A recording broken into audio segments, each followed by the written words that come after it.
Είναι μαζί μου ο Τάσος Τελόγλου. Καλησπέρα, Τάσο. Καλησπέρα. Για λογαριασμό της Καθημερινής της Κυριακής, αύριο φιλοξενεί συνέντευξη του κυρίου Πεζά, δηλαδή του εκπροσώπου της εταιρείας TRS, που διεκδίκησε και έχασε τελικά από την κοινοπραξία Siemens SAIC το σύστημα ασφάλειας των Ολυμπιακών Αγώνων, το C4I. Τι ακριβώς βγαίνει? Ναι, καταρχήν ο κύριος Πεζάς έδωσε κάποιες γραπτές απαντήσεις σε γραπτές ερωτήσεις που του κάναμε και δεν θα έχει τόσο μεγάλη σημασία το γεγονός ότι ήταν ο εκπρόσωπος της αντίπαλης κοινοπραξίας, που και αυτό πρέπει να το συνυπολογίσει κανείς όταν διαβάζει τις απαντήσεις του, όσο το γεγονός ότι κατέθεσε προς το τέλος της προκαταρκτικής προανάκρισης τον κύριο Αθανασίου, αμέσως μετά τον κύριο Τρεπεκλή. Δύο ζητήματα θέτει ο κύριος Πεζάς που ξεχωρίζουν.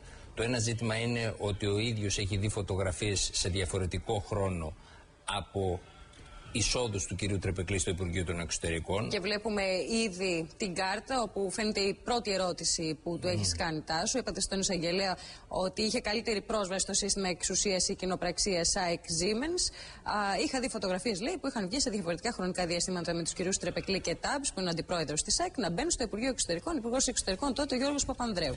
Ο κύριος Τρεπεκλή, σε συνέντευξή του στην αυριανή Ελευθεροτυπία, διαψεύδει ότι είχε οποιαδήποτε επαφή με τον κύριο Παπανδρέου, με τον κύριο Γιώργο Παπανδρέου για το σύστημα C4I, και πρέπει να πούμε ότι σε όλες τις υποθέσεις που εμπλέκουν το Υπουργείο Άμυνας και χρειαζόταν απόφαση του ΚΙΣΕΑ και στην υπόθεση στην οποία αναφέρθηκε χθες ο κύριος Ρουσόπουλος, είναι ενδεικτικό ότι η υπογραφή του κύριου Γιώργου Παπανδρέου σε αυτές τις αποφάσεις λείπει. Δεν έχει συναποφασίσει καμία από αυτές τις συμβάσεις ο κ. Γιώργος Παπανδρέου. Θέλει λοιπόν λίγο προσοχή όλη αυτή η υπόθεση. Έτσι. Είναι κρίσιμο σημείο το ότι μιλάει για φωτογραφίες, Τάσο, κάτι το οποίο δεν γνωρίζαμε στην προανάκριση. Αυτοί που είχαμε ασχοληθεί με το σύστημα ασφάλειας των Ολυμπιακών Αγώνων, ξέραμε ότι και οι δύο κοινοπραξίες είχαν γράψει ένα μικρό κατασκοπευτικό θρίλερ με ανθρώπους που μάζευαν πληροφορίες από την Αμερικάνικη πρεσβεία, από τις δημόσιες υπηρεσίες, από το άνοιγμα των προσφορών των άλλων. Ιδιαίτερα η SAIC είχε πολύ καλύτερες πληροφορίες για την προσφορά της TRS.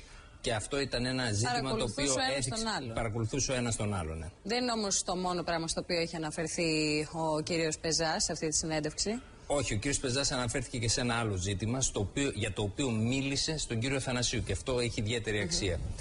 Κάποια στιγμή ο κύριος Αθανασίου τον ρώτησε εάν το ποσό των 10 εκατομμυρίων ευρώ που αναφέρει ο Σίκατσεκ στη γνωστή κατάθεσή του, ότι δόθηκε σε 4 υπουργεία στην Ελλάδα προκειμένου η κοινοπραξία Siemens SAIC να εξασφαλίσει το πολυπόθητο συμβόλαιο, συν την αμοιβή του κυρίου Τρεπεκλή των 6,5 εκατομμυρίων, αν αυτό το ποσό των 16,5 εκατομμυρίων είναι ένα εύλογο για μια τέτοια δουλειά, πόσο μια εύλογη προμήθεια για μια τέτοια δουλειά. Και ο κύριος Πεζάς απαντά ότι μια προμήθεια μεταξύ 5 και 7% στο ύψος αυτού του συμβολέου, που ήταν γύρω στα 250-260 εκατομμύρια ευρώ αρχικά, μια τέτοια προμήθεια λοιπόν είναι απολύτως εύλογη. Το 7% αυτού του συμβολίου είναι 16,5 εκατομμύρια. Ενδεικτικό λοιπόν του τι συμβαίνει σε αυτές τις περιπτώσεις.